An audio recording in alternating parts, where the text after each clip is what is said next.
وقوي بري تي في. بسم الله الرحمن الرحيم. waxaan ku jirnaa maalmihii iyo toddobaadkii xorriyadda aan ku xuseenno lixdan guuradii ka soo wareegtay markii Soomaaliya ay xorriyaddeedii heshay iyo midowga ama midnimada waqooyi iyo koonfur. ummadda Soomaaliyeed meel kasta ay joogaan dibadda iyo gudaha, rag iyo dumar, ciroole iyo caruur, mucaarad iyo muxaafid, waqooyi iyo koonfur iyo qaybaha kala duwan ee bulshada. waxaan ku boorinayaa ama aan ka codsanayaa inay qayb weyn ka qaataan xusidda maalintan weyn ee aan lixdan jirsanay.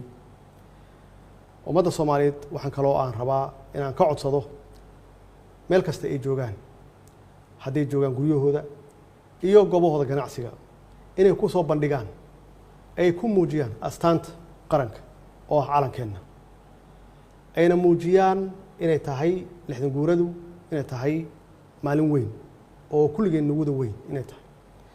waxaan rajaynaynaa inay noo noqoto dabaaldegan mid nabadeed. wasalaamu calaykum waraxmatullaahi wabarakaatu. kusoo dhawow bogga aan ku leenahay YouTube-ka ee Waqooyi Bari TV. fadlan si aad u heshid wararka ayada, fadlan subscribe saar. jalasku waxa kuu sahlayaa inaad si fudud ka heshid wararka ayada. mahadsanid. waan hubaa wararkaanu soo gelino bogga aan ku leenahay YouTube-ka inaad ka heli doontid haddii Ilaahay idmo wararka deegaamada Waqooyi Bari iyo Soomaaliya inteeda kale. warar ku saabsan halkan ka hel. daawadaha sharafta lahu mar kale ha u deeman la'aan bogga aan ku leenahay Facebook-ka ee Waqooyi Bari TV si aad u heshid wararka ayada. isna booqo bogga aan ku leenahay Facebook-ka ee Waqooyi Bari TV.